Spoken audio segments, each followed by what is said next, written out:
Alright, Skull and Shackles. What did we learn from this session?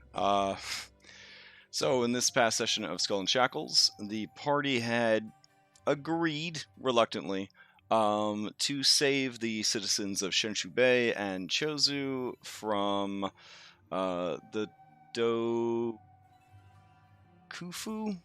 which is basically like an evil kame or evil spirit like spider. She has cursed, for lack of a better word. Well, there's a better word, but it's pretty offensive. She's cursed the people of Chozu. Now they are going to give birth to her spider demon children, and it's going to be a whole thing. So the party, desperate always for reputation, has agreed to go and stop her. Now they paid a local sage for divining, and they found out that she is in the ruins of a monastery high up on a mountain, 2 days travel from the city. In order to get there, they traveled along the trade road, had two random encounters that they really didn't want to get pulled into because, eye on the prize kind of thing. I had to respect them for that. Um, they got to a place to stop for the night, which is a beautiful spa. We could jump over and look at that spa real quick. Here it is. Nope, that's the temple. Hold on. Where's the spot? Oh, there we go. Yeah, so they went over to this hot springs full of animal people because I reskinned Chozu to have like animal people, and it's been like a lot of fun. Yeah, so they went and they got like a hot spa treatment and a nice kind of reprieve from adventuring all the time. A lot of role play, a lot of information gathering, just a overall good time. Then they had to journey through the Swamp of the Dead. And the Swamp of the Dead was full of I can't think of the name right now, but basically these trees that had like faces and hands and they were super spooky. So they get to that swamp, and Captain Bubbles, who is a plant dude now because he ate the devil fruit. This is a weird campaign, by the way. Um, he just was like, I can speak to plants, so I'd just like to talk to him about like maybe not fighting and just letting us through the swamp. And it was the closest to like I seduced the tree that I've ever experienced as a DM. And he did, in fact, roll like a 26 for his persuasion, and then a nat 20 on his survival for good measure. And the trees agreed to let him and his party pass. So I had this cool swamp map, and it was full of these cool tree monsters, and there were some giant leeches, and nope, we didn't have that encounter.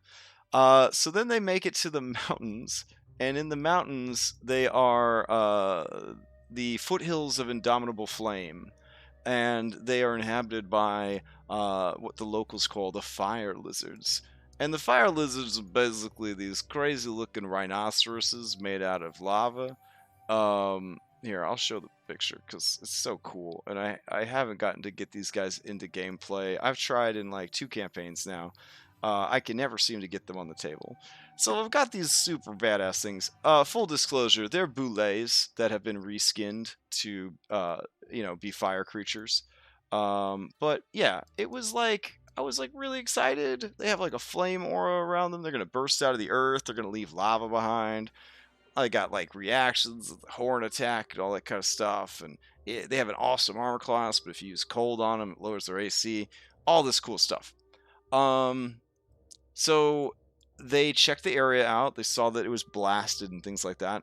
And they couldn't see any of the creatures, so they did a bunch of like checks, and they realized like, if we can't see the creatures, they checked the ground. They were like, oh, is this ground like soft enough that creatures could like burrow through it? And they figured out that these were burrowing creatures. So then they're like, tremor sense, haha. So they used all of their resources to levitate slash fly over the area, all the while using spells and guns and stuff to basically draw the attention of the creatures away from the party.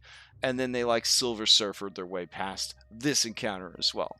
So throw that encounter in the trash. So we had like 2 random encounters on the road. No. Then we had a potential combat encounter in the swamp. Nope. And then we had a potential combat encounter on the mountain. Nope. They did a full like Odysseus on the entire session. They speed ran it. And you know what? That's okay, guys. It is okay. It's actually great. When your players flex their brains and they come up with like clever ways to avoid combat, and maintain their resources for like tougher fights ahead, don't get mad. Don't punish them. Here's the thing: you're DMing. You're gonna be DMing for the rest of your life. I'm telling you right now. You're gonna try to quit. You won't be able to quit. It's like Nico trying to quit crime in Grand Theft Auto. Like once you're in for life, baby. You're not gonna be able to get out of that thing.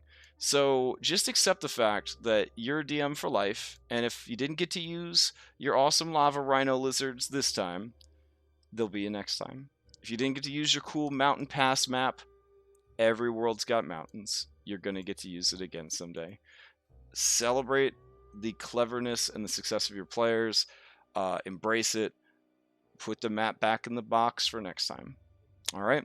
But other than that, I got nothing for you. I hope everyone's staying healthy and safe out there, and I'll see you in the next video.